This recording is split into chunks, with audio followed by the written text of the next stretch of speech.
Whoops. Hit the wrong button. Just cold. Horrible transition. Maybe I need to move my camera over so y'all can see me. What's going on, y'all? Welcome back to the Check Swing Podcast. My bad. Welcome back to the Check Swing Podcast with myself and, of course, Coach Santa right there in his Eagles and all the Eagles' glory, because we still are celebrating our Eagles and we will continue to do so. But we are back for the Check Swing Podcast, and this is the show where you don't have to know all the statistics. You don't have to know all the strategies and all like that to enjoy this sports show.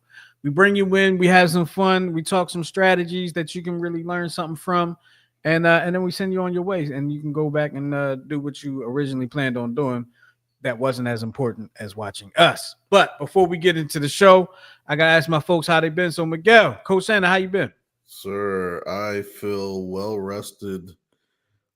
I feel nourished and hydrated. That's good. I'm drinking something here. Not it's I'm not gonna like say what it is, but I'll tell you what it is. Is it in the juice or tea category? Tea. It's in the tea category. And one of the ingredients is not sugar. I'll tell you that right now. Oh, so that means it tastes like one of the ingredients is sugar. So that means it either tastes like bad breath or post vomit. Got it. Actually, but there are other things. There are other things in it. I'm not gonna go all through it, but there's some ashwagandha in it. And if you're not familiar with ashwagandha, it's I call it a supplement because I don't know if it's a herb or a root, but it's a supplement that helps you, relax and kind of wind down and kind of helps relieve stress. One of my goddaughters actually told me about that last year, so she started taking that. And, I'm a consumer. I'm a daily consumer of ashwagandha. Oh, nice. And I actually used to call it Ashley Wakanda, but it's a yeah, it's it's very weird. By the way, are those things behind you? Are those herb? Thank you very much. It's an herb. Are those things behind you? Are those sconces?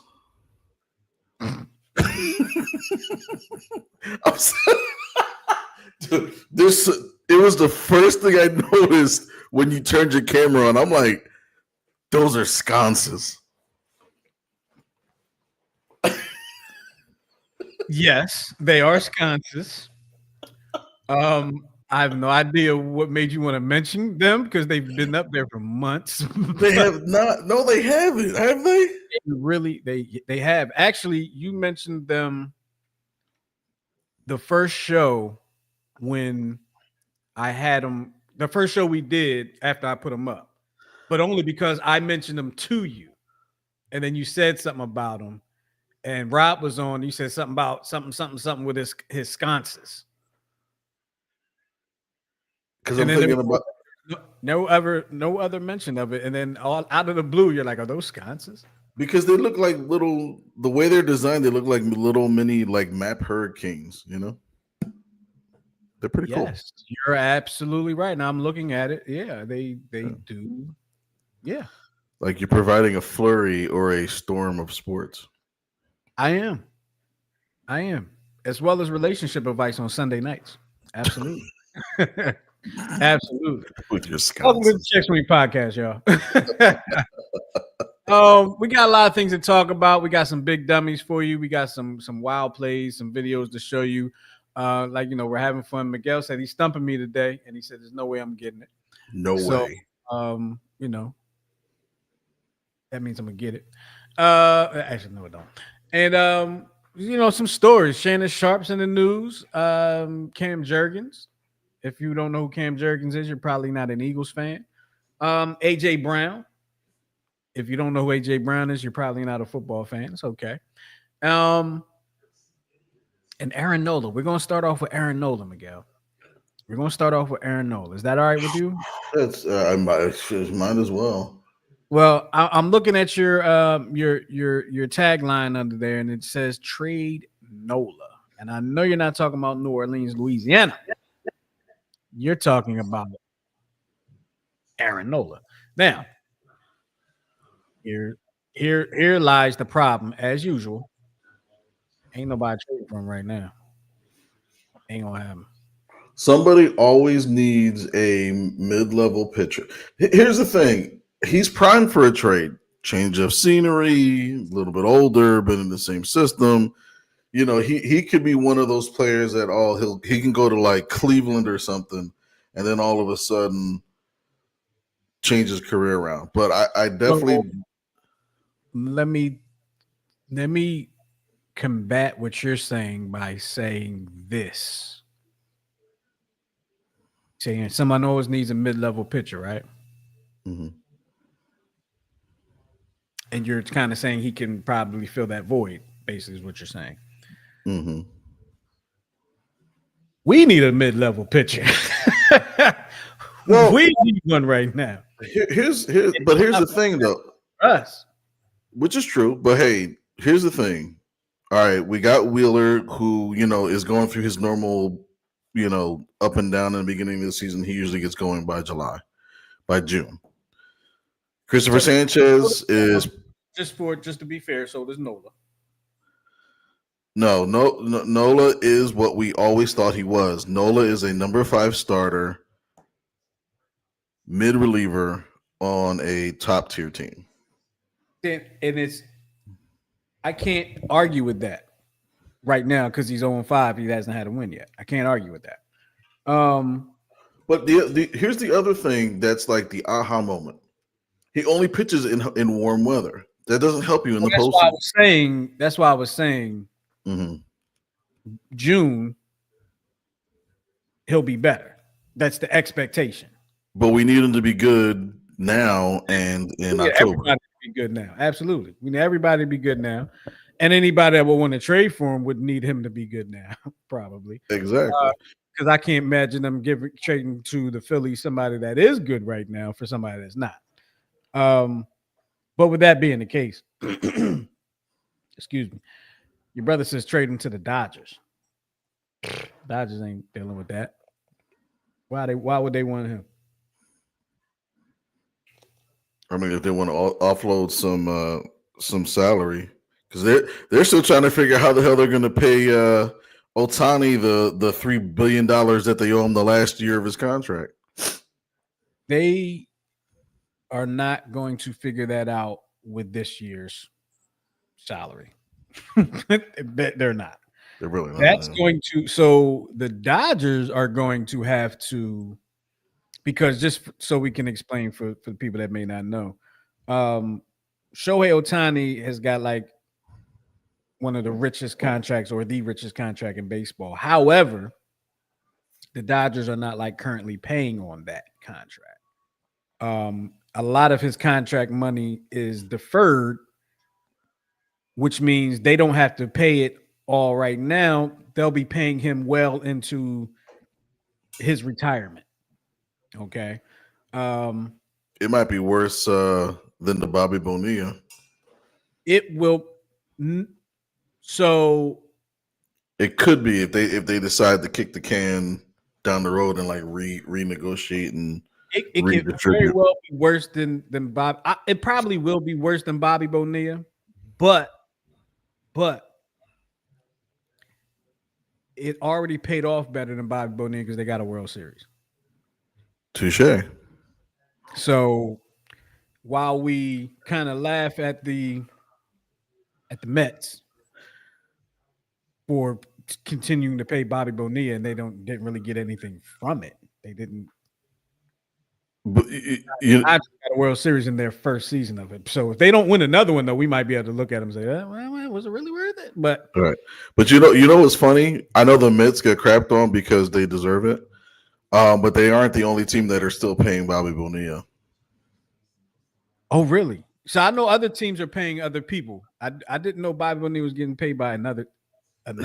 He's still getting at least, I believe, anywhere from $500,000 to $700K from the Baltimore Orioles. Wow. Because the Mets and the Orioles in the late 90s were putting out some money because they were trying to be competitive around the same time. That's when I think the Orioles went big on Alomar. I think they got Albert Bell and all that. Mhm. So again, Bobby Bonilla doing these teams quote unquote a favor. Mm-hmm.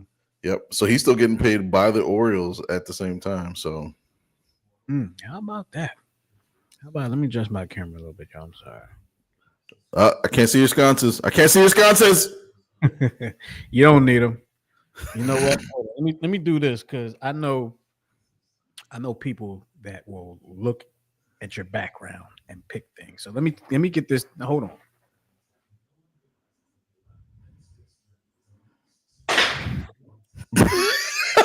Was that your dinner? No, but I hope I didn't break anything. I thought it was only soft stuff in there. So I heard glass shatter. I hope not. Yeah, I had to remove that because I know people that will look in the background like, what is that back there? Why? What you need to clean up? Not naming any names. But back to Nola. Back to Nola. 0-5 to start the season, right? He left the game last night. Correct me if I'm wrong, Miguel, because I'm only going by highlights and radio talk. He left the game last night down 0-2 and with 2 on base, correct? I believe so, and I think the runs were.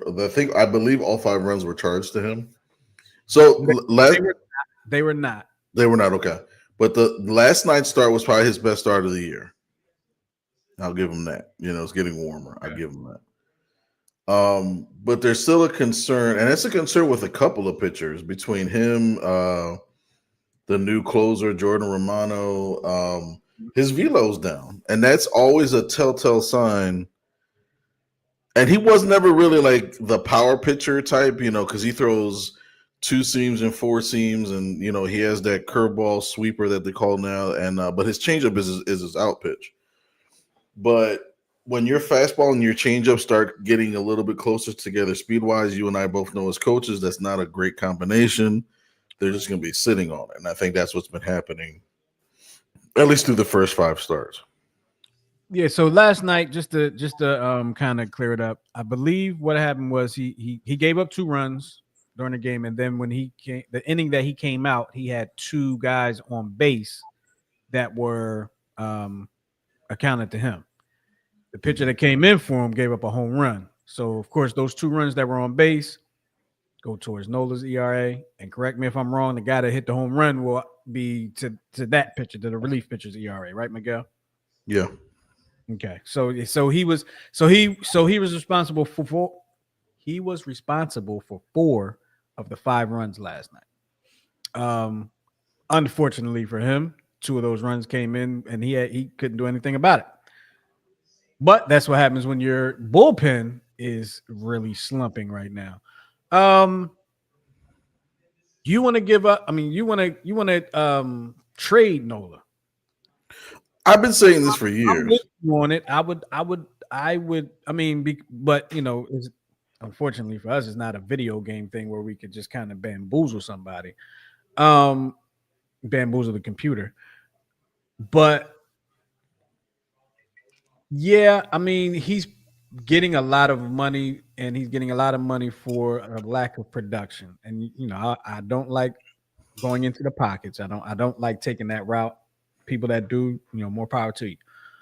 Um, but he's getting paid the type of money that you want to rely on him. He's not getting paid fifth starter money, like you're saying he's a fifth. He's not getting paid fifth starter money or fourth starter money. Um, so he's really not living up to the contract right now. That being said, that contract could be hard to move. I mean, contracts aren't as hard to move in baseball as other sports, but it might be hard to move that nobody wants to pay because they're not going to get the production. So, do you think, just in your opinion, Miguel, do you think, because he's not going anywhere. Let's be real. Do you think he will improve once May, June, as the months get warmer? Will he improve, or like you had mentioned, his velocity is going down? Like, do you feel like this is a problem that can be consistent through the season where the Phillies just won't be able to rely on him?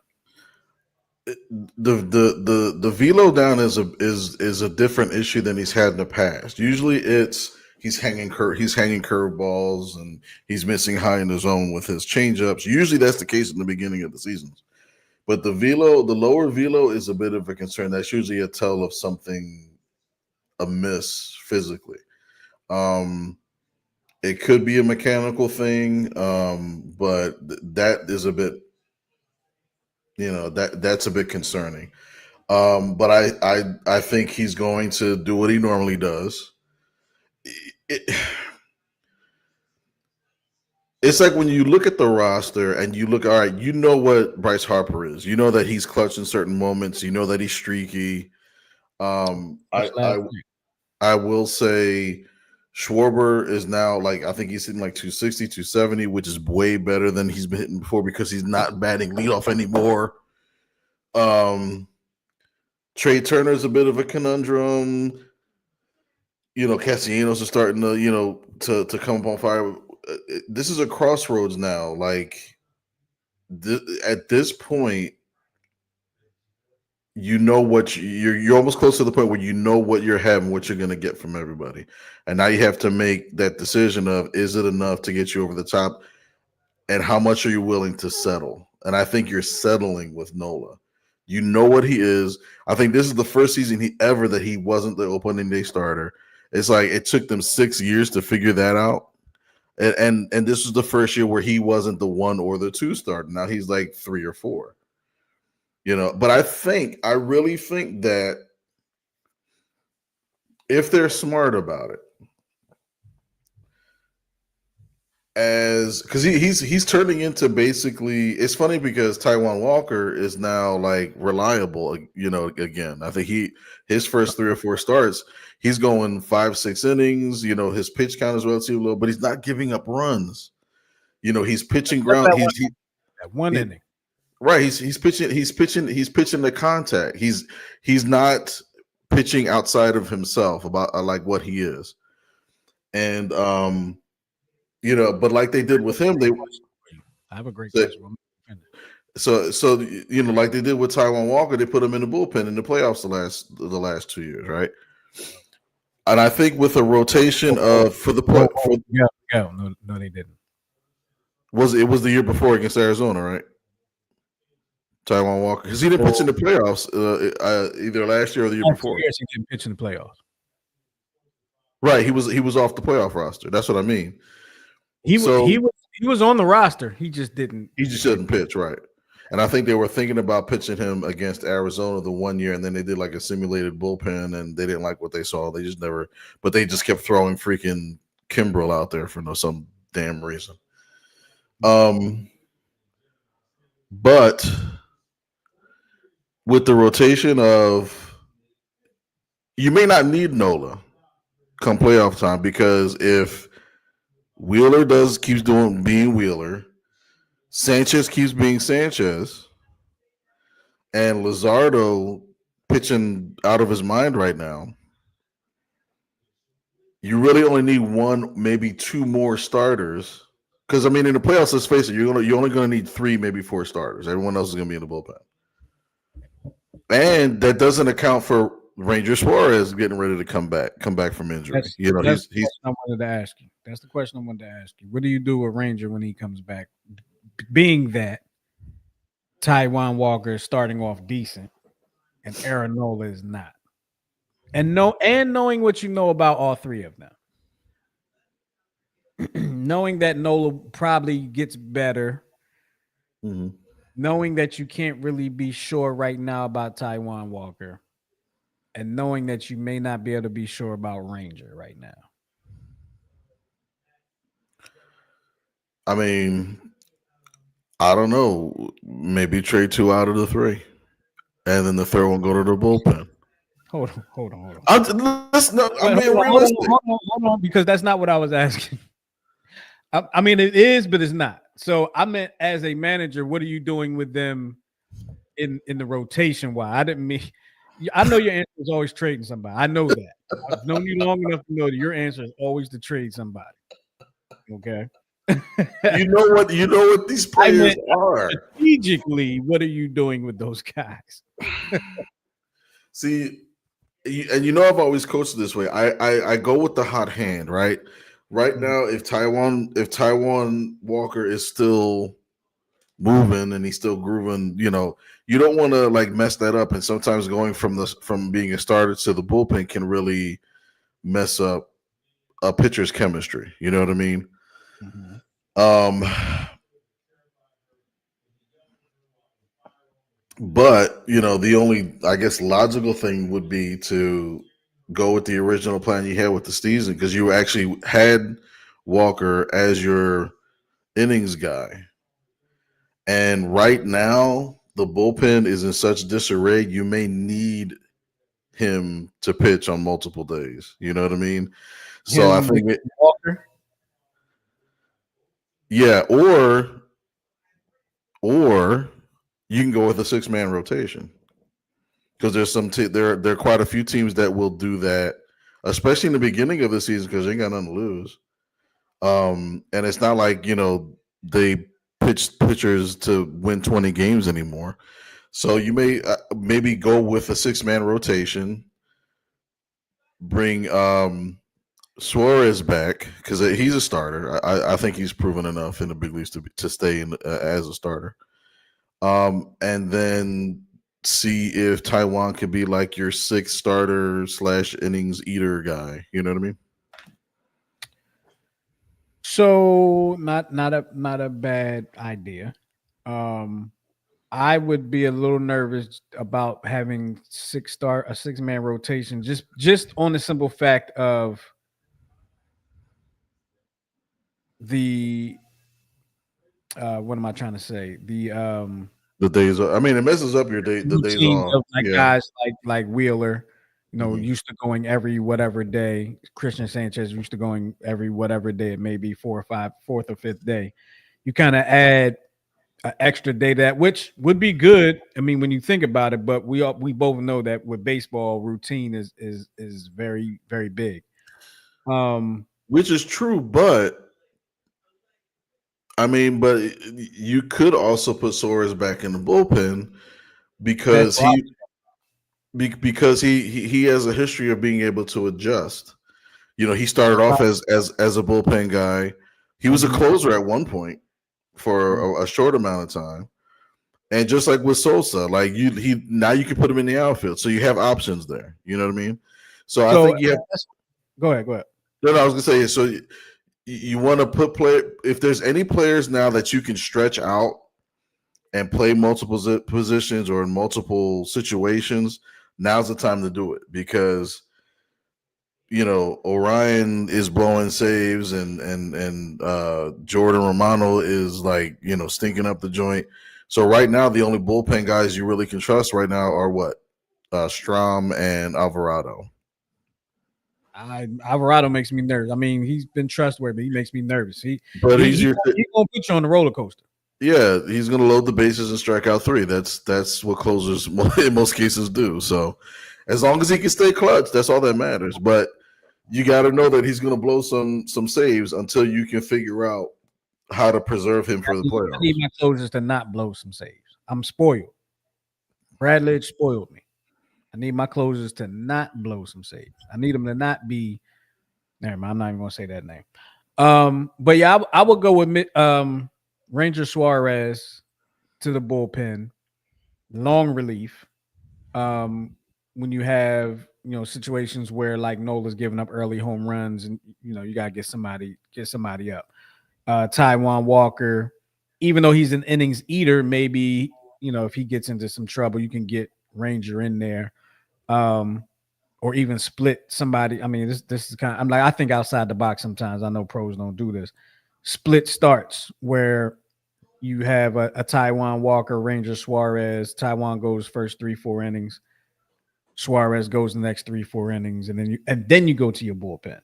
Almost like a bullpen game, but you have two starters in there. Like that's just something to think about, right? But here's the one issue with all of that, and it comes back to business. I believe that this is like a contract year for Ranger Suarez. which I know for him means he wants to be up there starting because he probably wants to get his money from somewhere. So, you may have an issue with, Ranger needs to be out there starting. And let's not forget Taiwan Walker's making a heap load of money too.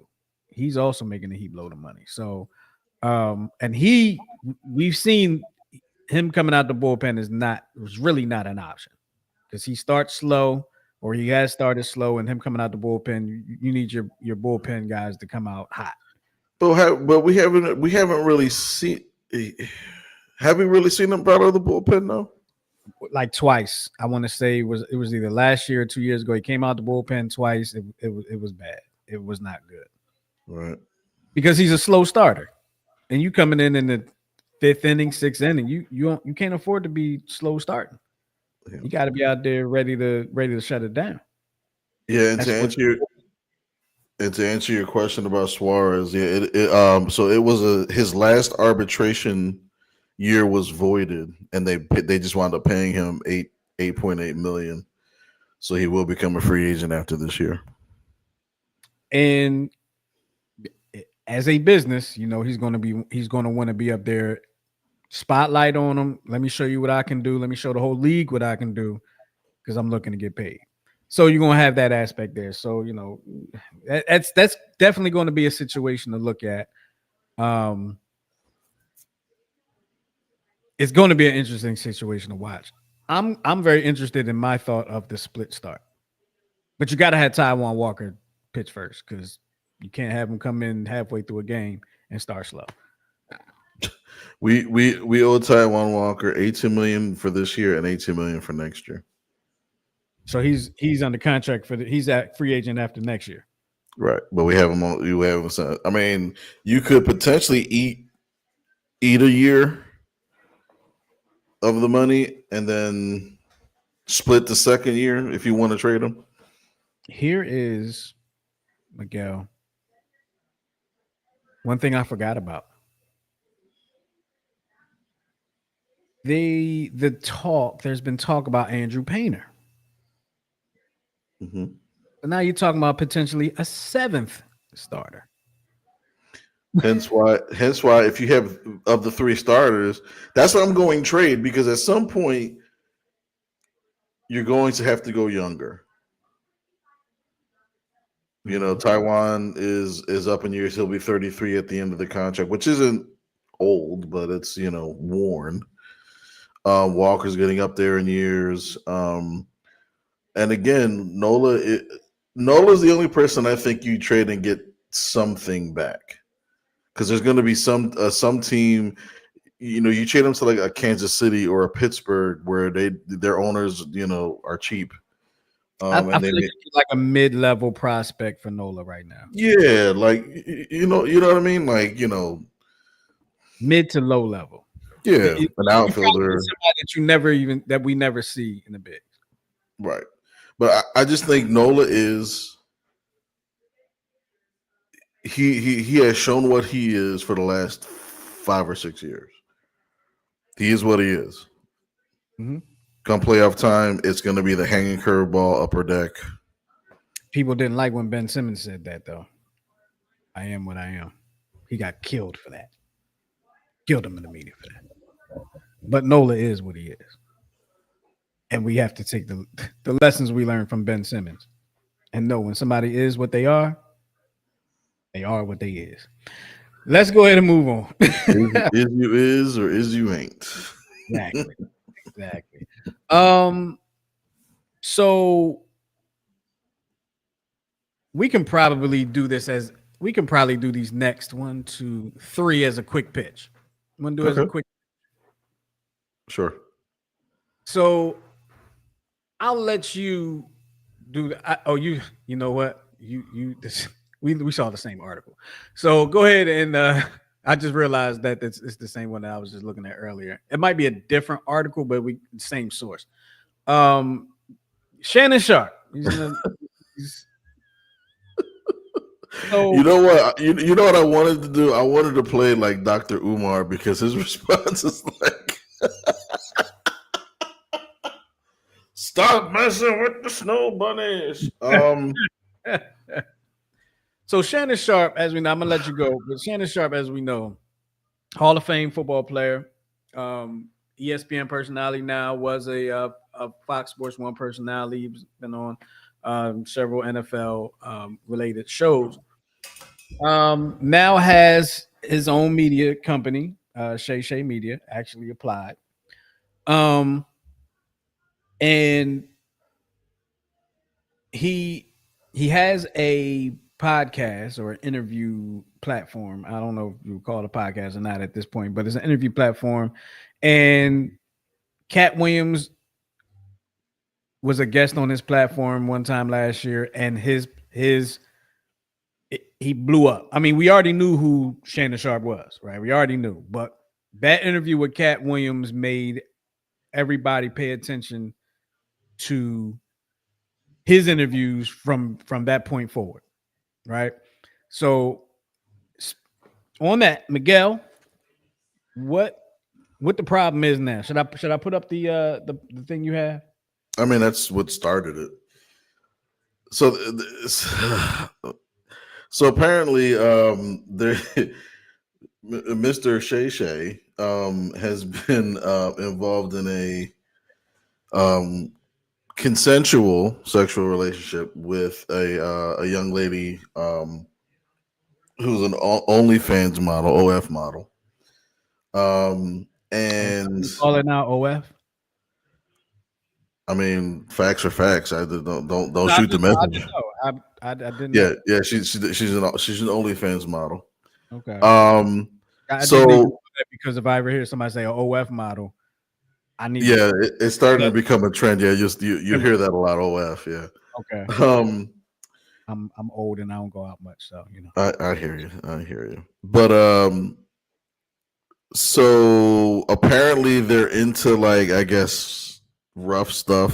Whatever. Mm. So he,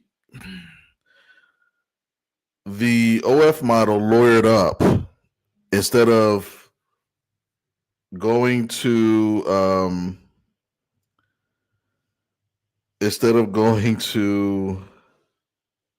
the hospital, instead of going to the cops, she went right to a lawyer. And the lawyer that she went to happens to be the lawyer. His name is Tony Busby, who's also targeting Jay-Z, Yep. which is an interesting kind of thing. Um, and Shay Shay actually came out and defended himself and said this is a total shakedown. She's asking for $50 million. Allegedly there was some sort of offer for her to get $10 million as a hush money thing. And the OnlyFans model released a 30-second clip of what is quoted up there, but it's taken out of context because he's like, well, you have 30 seconds of what actually took over 10 minutes, and he actually has a text stream of her asking him to do some things to her before they even got to this quote. So obviously it's not looking good for either one, but it does look like, based on the evidence early on, that all right, you lawyered up, you didn't go to the cops, you went that route. So it obviously looks like she's targeting him. You know. It absolutely looks like that. I mean, I hate to be that person, because But you know what though? Like I get the whole the Me Too. I get the whole woke movement. I get it, but it gets to a point where if somebody's accused, reputation tarnished, what happens to the person? There's going to be people that lie. Like there's almost an assumption like you have to automatically believe the female in this situation under all circumstances, but never challenge the accusation. It's just, oh, here's another one. Here's another. It's like, okay, but there's receipts on this one. right, exactly. This You is dig what this I'm is a saying? case of if you only read the what's it called, the title of the article, Mm-hmm. then Nobody you reads really the fine print. you It's really just if you don't read you the really headline. or you don't you yeah the headline. If you only read the headline of the article, you really don't get the whole story because you didn't read the article. Right. I'm always a little more skeptical to the people that do this, and immediately it's for they want money from the person, right? Mhm. Personally, if somebody wrong, I mean, I can't really speak. I'm not in those shoes, right? But I Mm. would think if somebody wronged me in a specific way, I'm thinking I want them to go to jail. First of all, I probably want to hurt them, right? But you're not supposed to do that by law. So the other thing I can do is have them sent away. Mm. If I get money in the process, great. But like you did this to me, I'm scarred for life. I want this money. Now I'm not victim blaming or shaming. But I'm just saying when that's the first thing you hear about is the money, like you said, they didn't go to the police, they didn't go to the doctors, they went straight to a lawyer. They lawyered up immediately. That's a red flag for me. That's a red flag for me. And she went to the lawyer that was going after Jay-Z, which I think that may have gotten dropped, and I think Jay-Z might be going after him now.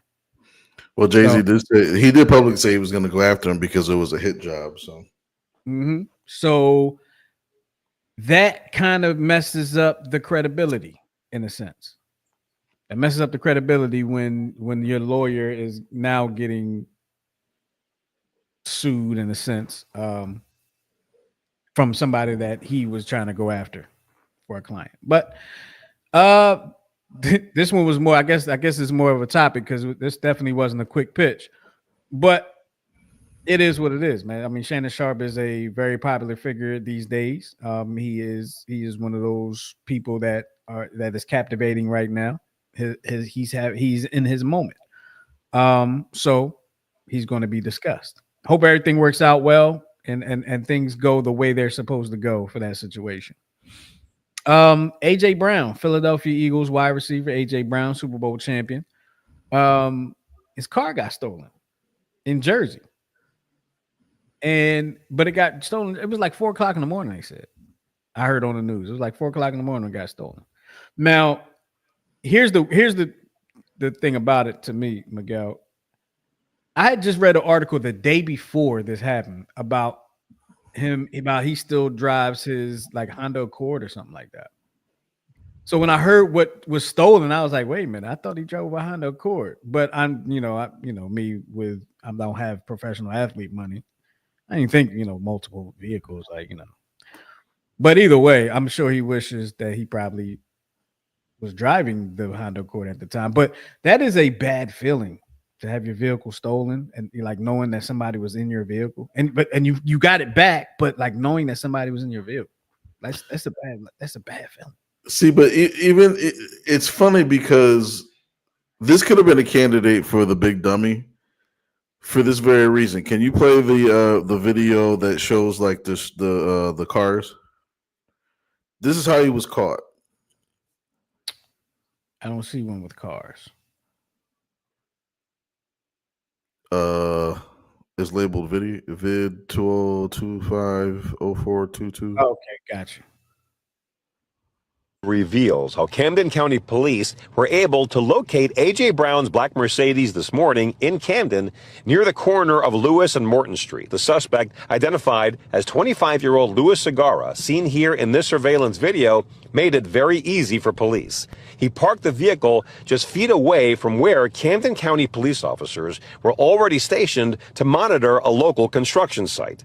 Those officers were notified to be on the lookout for the vehicle and quickly moved in. The suspect that was inside the vehicle, he fled. There was a short foot pursuit, but they were able to take custody of him on the 1500 block of Monteith without incident. All of this unfolding right outside the home of Benita Banks Goodman. I was scared because they had the stun guns and everything. I locked myself in the gate because there was a whole bunch of state troopers and stuff out here. But the lingering question we had was, did he mention that he knew that it was A.J. Brown's car? The suspect, no, not to my knowledge. I don't think he knew. So just so I don't look like a dummy, the video when Miguel said the one with the cars on it, it was that lady cop that was just talking.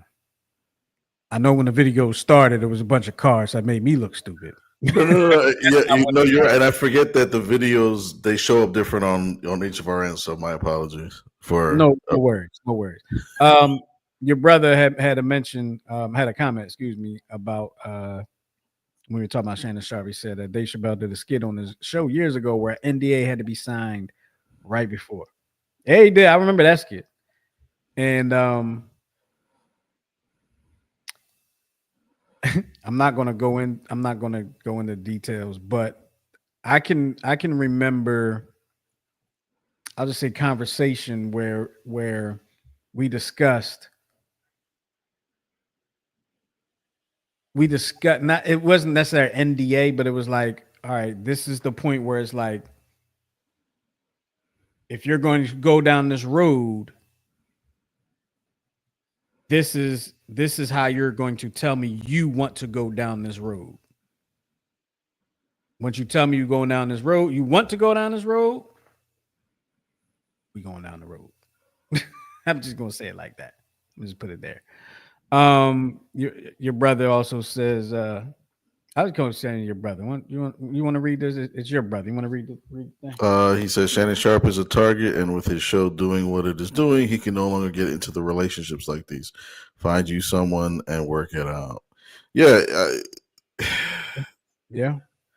yeah. I mean, he's on a different level now. I mean, he's got to know better. He's always a Hall of Famer, so he's always a target, right? Mm-hmm. But he's more of a target now because now he's visual. Like, he's out there. People know. There's people that know who he is that don't even know that he was a football player. You know what I mean? Like, there's people that never saw him play a down in the NFL that know exactly who Shannon Sharp is. And they know him because of his platform, and his platform is getting a lot of attention. So, your brother makes a good point, man. Probably has to, I guess he's got to make his choices in situations a little more. He's got to make better choices. it's no other. I want to say a little more wisely, because he's got to make better choices. He's got to make better choices, but we don't know that. Like, he's probably just making the same choices he's always made, and it all comes down to making better choices. But he's just got to kind of learn. He's got to realize that he's a huge public figure now. That's what he's got to keep in mind. He's a huge public figure. Now, he knows that already, but he may not realize he's a bigger public figure than he was as a football player. He probably, in his mind, is, I'm a football player, Hall of Famer, everybody knows me. No. You're a Hall of Fame football player, and football fans know you. You're a social media star, celebrity. Everybody knows you now. Everybody knows you. Cam Jurgens. Oh, no. Yeah, Cam Jurgens. Mm-hmm. Signs a new contract. The Philadelphia Eagles offensive line center signs a new contract, signs an extension. And I believe this year would have been the end of his rookie deal, right? That's why this was his third season. So, and the beautiful thing is Lane Johnson is signed through 27, Mylata Dickerson through 28, and now Cam Jurgens through 29. So basically, what is that? 4 offensive linemen are signed through at least 2027. Are you first round? Are you looking for a first round draft pick? Are you looking for Lane Johnson's replacement? Or are you looking to shore up something on the defense? I think I'm looking for Lane Johnson's replacement. I think when the last Super Bowl year, I think, was the last time he was really injured, and I think you just have to. You know what I mean? They did a good job with Cam drafting Cam Jurgens when they did, because I think he learned under Kelsey what was that 2 or 3 seasons maybe before he start. 1 or 2 seasons. It was 1 season. Because this would have been his third. It will be his third season. Yes, I think it's time to find that tackle to replace him, because I think Mailata is pretty much your staple on the backside. Yeah, I think it's time. I'll Yeah, go and off. people don't realize like Lane Johnson's been around for a while. Mm-hmm. He was an Andy Reid pick, wasn't he? I I believe Lane believe he Johnson was was. a pick. If he I wasn't an believe Andy Reid pick, he was a chip pick. But I think a chip pick. That's funny. he was not. No, he was definitely not a chip. I don't He believe was he an was a Andy chip. Reid pick. Yeah. He was definitely an Andy Reid pick. So he's been around a while. Brandon Graham was an Andy Reid pick. So just think about it in those terms. But congratulations to him. Cam Jurgens, he filled those shoes. I mean, it was a rocky start. If you remember in the Green Bay game in Brazil, and I think the week after in Atlanta, it was a rocky start to begin. But he had to get his bearings. He had to learn Jalen Hurts, and they obviously they got it together. We have a feel good story, Miguel. Yeah, so let's do the Dingers slam video. So this is the meme that was it kind of showed up on my timeline about a college player, I believe, for Ole Miss, who hit a grand slam, and it happened to be caught on video, both the home run on television, and then the mother of the guy that hit the grand slam was recording him and actually caught the ball. Oh, that's not on the fly, not on the fly, but she did manage to ricochet, but she wound up catching it. So it's a pretty good story. That is cool. That is cool. So if you want to see what are the chances? Let me see. Oh, that's mom. Okay, so are we going to the other Dinger brothers? Yeah, do the Dinger brothers, because this is the actual grand slam. Trade a run for a DP, but instead it's going to be a grand salami. Tape measure shot by Foley, a grand slam. And that's the mother that caught it. And the Rebels. And then let me post up the video, because I can only do 3 videos at a time. I hit the Dingers video again, and it actually shows this is the view from the mother cam, if you will. Oh, baby! Right here, baby! Woo! Yes! That's my boy! Nice grab! My boy! Woo! Nice grab! Yeah, Austin! I love you, man! So that video was butt. Except for the very end, that video was booty, because you saw absolutely nothing in that video. I thought maybe. But did you hear it? That she caught. I didn't. I'll be honest with you. The fact that I knew it was her doesn't add to the fact that I was expecting a little more movement when it came to getting the ball. Right. I thought getting the ball. I just thought it was going to be, how the phone gets off. The phone was actually very calm. It just wasn't looking at anything, because, it's hard to look at other stuff and look through your phone trying to take a video. It's very hard to do that. Very difficult to do that. Very, very, very hard, yeah. Unless you're a trained professional. Unless you're a trained professional. So we got some big dummies for y'all. Yeah, so I was telling Justin, like, I don't know, it's a tie between two. He's like, let's put them both up there. All right. Oh, up there. So the first one is our closer, who obviously isn't closing anything. The video you're going to see is his post-game news conference after the Phillies were up 11-6, and he proceeded to almost blow the game, and the Phillies wound up winning 11-10 because he just felt like throwing gopher balls. But we all saw with our own eyes on national television what we saw, but here was his response to how his performance was on the field. It felt great out there, actually. That's the best my arms felt in felt in a long time. You know, go out there, throwing strikes. Felt confident, honestly, in all my pitches. I don't know, they were seeing it really well today. That was, everything I threw in there, felt like they were pretty comfortable with. Obviously putting pretty good swings on it, but yeah, again, not exactly sure. Obviously, like when I'm up in the count, need to make better pitches, 1-2, 0-2. But I still felt great out there, just got crushed. You know what's like honestly crazy to me? It's like I went out there and I kind of like executed what I wanted to do. It was just the worst result possible. I wanted to go out there. I wanted to drive the zone with my heater, throw the slider in there for strikes, and I mean, I did that. Just got crushed.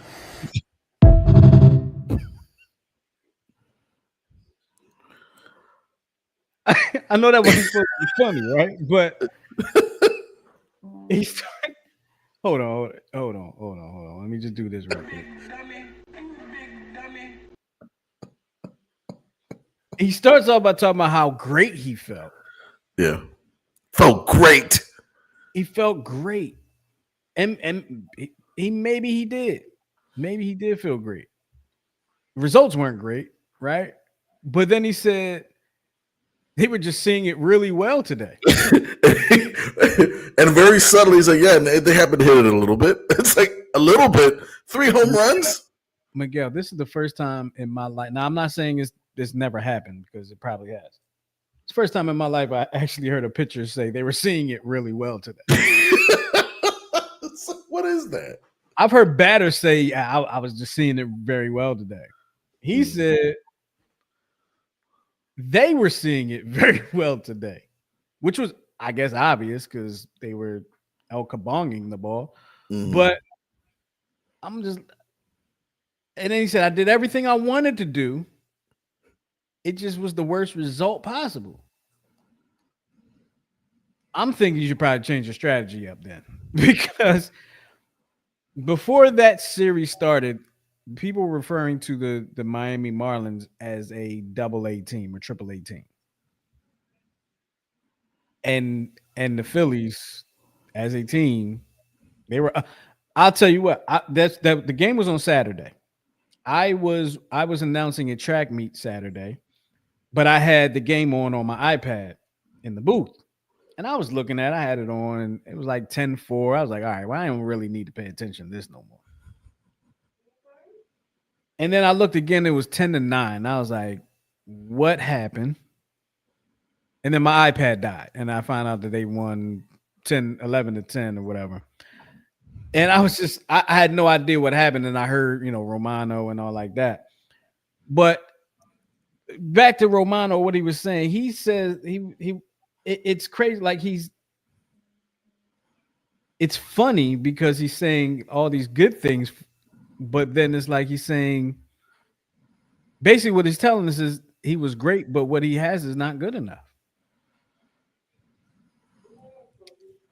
I mean, that's what I'm taking from what he said. If I know reporters like to analyze what the athlete says in these interviews, he just told me he did everything. He felt great. He did everything he wanted to do. It just was not good enough. He's not good enough. And we know he came here to be good. So he's supposed to be, he's been better. But what he's doing out there isn't good enough. Now, granted, he's recovering from some arm issue. Another signed injured pitcher, yeah. One's turning out okay. One is not. Right. One of them turned out very, very okay. Are you ready to trade him? Because I know you'd be ready to trade people as soon as. Well, he's only on a 1-year contract, so if he doesn't do well, we just bury him in the bullpen or whatever. Gotcha. So now the other dummy, I don't like to necessarily pick on. It's a high school college basketball game, girls basketball game. Did you say a high school college game? High school girls basketball games. My bad. I got everything misconstrued. That's new to me. And and this actually determined the game. I believe this was either the last play or the second to last play. I think it was the second last play of the game, but it determined the outcome of the game. So you can play dummy number 2.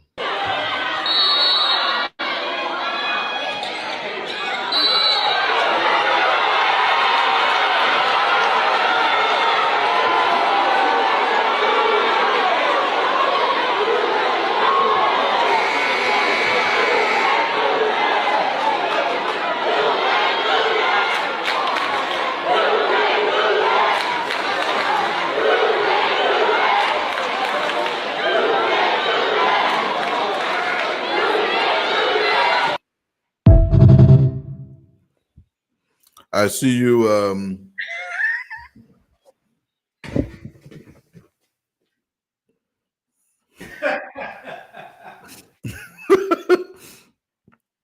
I see you have confused, confused look on your face. You okay? I didn't hide that too well, did I? Hide that. What'd I do with the mouse? You are messed all the way up. Yeah. I didn't hide that very well. So this is one that this is what I wish Rob was on for this one, because I thought I mean, it might be, a certain situation. I thought that you could do that, because I know that I remember seeing a play where somebody was on the baseline. It might be like a certain, like if you make a shot, like you can't move. Like, I don't know. Like, I know there's certain rules for the baseline, but I thought that, like, I've seen a play where somebody was on the baseline, on one end of the baseline, and they'll pass it to somebody on the other end of the baseline, and they'll throw the ball in like certain inbounding situations. Obviously, apparently, what they did was illegal, but I thought you could do that, because it's not like the other player was inbounds and then came out of, touched the ball inbounds and then went out of bounds. Yeah, this may be that one may be a Rob question. Yeah, we'll have to save that one for when Rob can. Actually, you know what? You put that in our group chat, and we'll see what he said. I mean, he probably won't answer right now, but we can bring it back next week if Rob is not able to be with us next week. We can have an explanation for that. Because I need an explanation for that one. Obviously, you can't do it, so that's the maybe it was the way that, because it looked like it was like last minute she passed it looked like a pass out, but then she kind of brought it back. It may have just been a timing issue, so maybe the camera angle's bad. I don't know. Yeah, maybe her foot was still in bounds. Mm-hmm. Maybe quite. We don't know, but we'll have to see. We'll have to see what the Hall of Famer says. Because that's an interesting one. That's an interesting one. Mm-hmm. And then, which do you want? Do you want both of them? Yeah, I know we got a couple things. Yeah, no. So real quick, I think I wanted to, start showing some, like, I guess plays of the week or whatever. But the first video, it's just a video of a pretty cool play. A double play, mind you. So go for it. Blitz. And a ground ball, shortstop. Caballero gets the out at second, and safe at first. The call close over there. Tampa Bay has challenged. He ends up short. After review, the runner came up short of the base. The call on the field is overturned. The runner is out. So I wound up being a double play. Wow. Can I watch that again? I want to see something. Go for it. He jumps and splits. And a ground ball, shortstop. Caballero gets the out at second, and safe at first. The call close over there. Tampa Bay has challenged. He ends up short. After review, the runner came up short of the base. The call on the field is overturned. The runner is out. He obviously was on second base. It just, when he throws the ball, he's not. So I wanted to see if it was a vicinity call or he was actually on the base call. I thought you were going to say vasectomy. No, wasn't going to say that. Funny thing is, just thinking about it right now, defense gives vicinity calls, offense does not. That's interesting. Yeah. And it's actually not fair. It's not, because if offense got vicinity calls, that wouldn't have been a double play. True. However, if he was in the vicinity at second base and not actually touching the base, they still would have called him out. Touche. Which means, and this player has way too many jersey numbers, but which means that the robo umpires will probably, unless they're programmed to do so, will not call vicinity calls. No, you're right. which will change the game. And we got a damn, right? Yes, pickleball at its best or worst. You be the judge. I've seen that one. Let's play it again for those that might have missed it. It was quick. It was quick.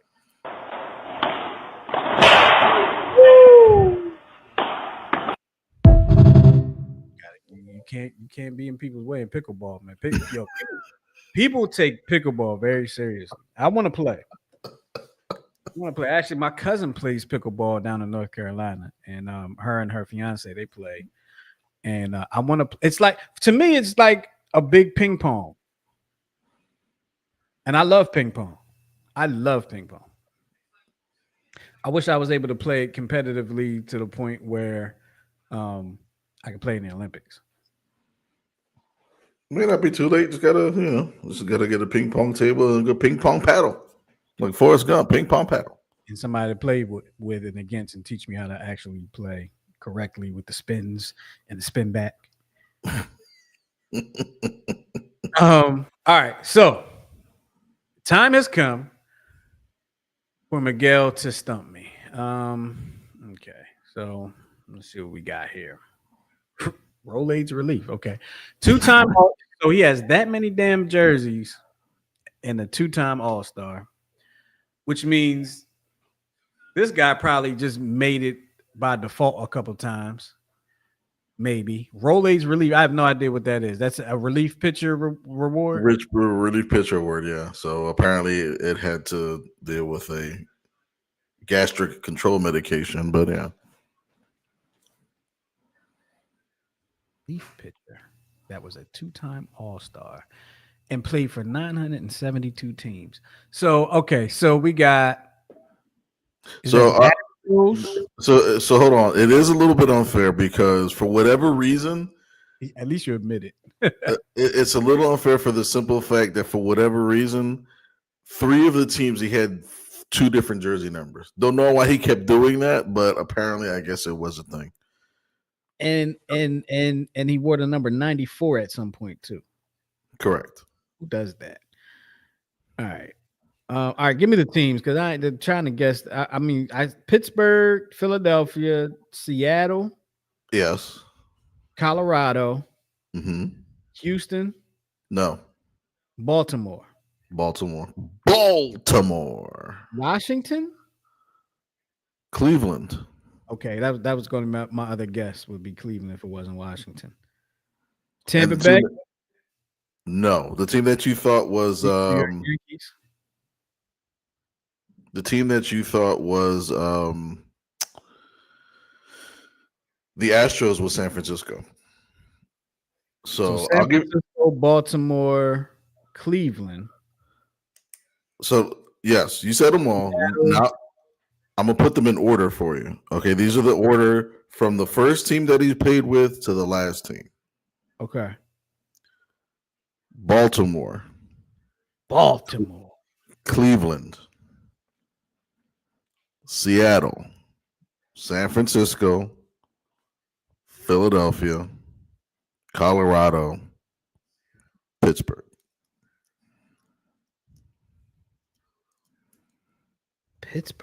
After Philly, then Colorado. Okay, can you give me a time frame of this person's career? Because I'm all over the place right now. You obviously played in the 90s. Either in the 90s or after the 90s, obviously. Very, very late 80s, all of the 90s, and most of the 2000s. So you didn't say Dodgers, so Flash Gordon is out of the question. Flash Gordon didn't play for the Dodgers. He played for the Royals. He did? I thought he played for the Dodgers. Okay. Either way, you didn't say the Royals either, so. It's not Flash Gordon. So okay, let me think. What team did he make the All-Star team with the Phillies? Yes. 1 All-Star game with the Phillies. The only person that's coming to mind right now, I'm trying to think if he was a reliever, which I think he was. And I don't know. I'm thinking Ricky Pitalico. No, not Ricky. Not Ricky Bo. All right. So, all right, he was a reliever with the Phillies. And he went to an All-Star game as a reliever with the Phillies. And play. If I tell you, Wait a minute, hold on.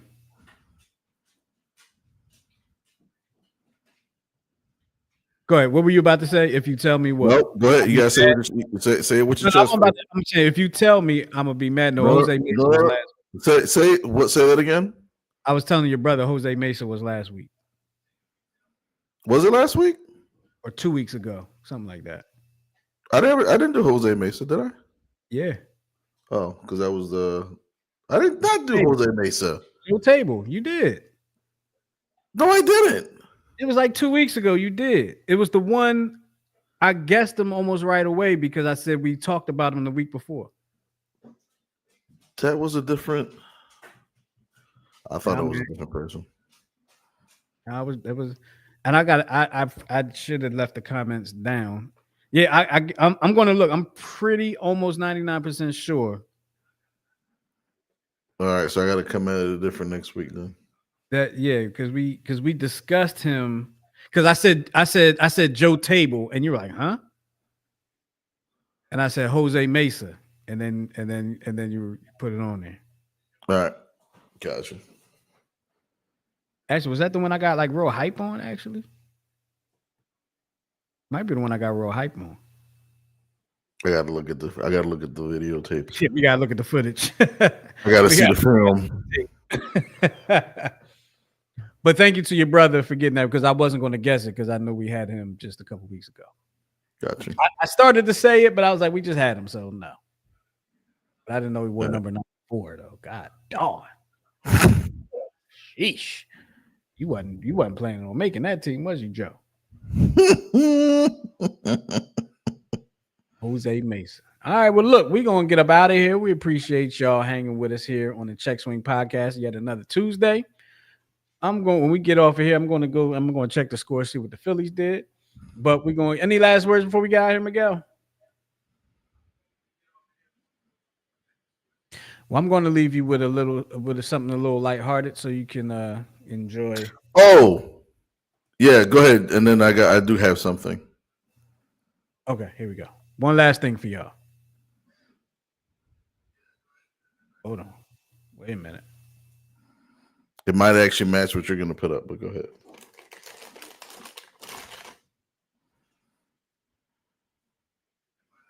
Yeah, I guess I have to play it myself. All right. The thing about Kawhi is, you all right, big fella? Catching a cramp? Go ahead, keep talking, Jeff.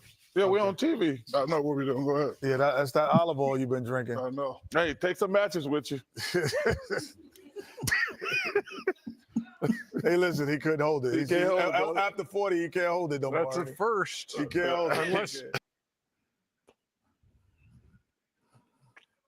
So, big fella, I feel you, man. I've had to do that on this show before. So, hey, listen, man, it happens. It happens. I had to put the pause on this show because hey, nature was calling. I had to put up a little, we'll be right back. And you don't mess with Mother Nature. You don't mess with Mother Nature because Mother Nature don't play. All right. Go ahead. You're about to say something. No, my video is my moment. Oh. So this is from Miguel, y'all. So this let that be known before we go. It says go Birds. Go Birds. So here we go.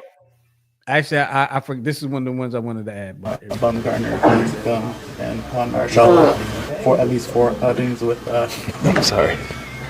At least 4 outings with 10 strikeouts and no walks. What does it mean to you to be in that list with those guys? I'm sorry guys. Farts are always funny. I'm not gonna lie. Let's run that back one. Bumgarner, Gum, and Marshall for at least 4 outings with. I'm sorry. At least 4 outings with 10 strikeouts and no walks. What does it mean to you to be in that list with those guys? I'm sorry. Sorry, guys. I'm gonna just leave it at that, right? I'll leave it at that because I'm just wondering, and he probably did because I've been in those locker rooms with these post game interviews. I'm pretty sure whoever did that did it on purpose. Oh, no doubt. For absolute did it on purpose. Probably went to the buffet table and was like, oh, I know exactly what's gonna make me. Yeah. Probably did it on purpose. They're not as funny as Jonesy and Al Morganti. I don't know. I mean, I know who they are, but I don't know what actually. Do I know what happened? I think I. Jonesy was known for passing gas on the air. Yeah. But I'm trying to think because I remember I specifically remember as one specific situation being talked about on the radio. But I actually worked with both of them on Flyers pre and post games before, so I didn't know that about Jonesy, to be honest with you. So, yeah, it is what it is. But look, we're gonna get up out of here. We appreciate y'all hanging with us on the Check Swing Podcast with myself and the brains and brawn of the situation, Coach Santa over there. We're gonna get up out of here. We'll see y'all next time next week here on the Check Swing Podcast. Peace out, y'all.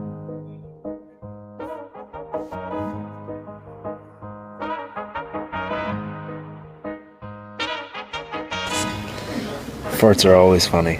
I'm not gonna lie.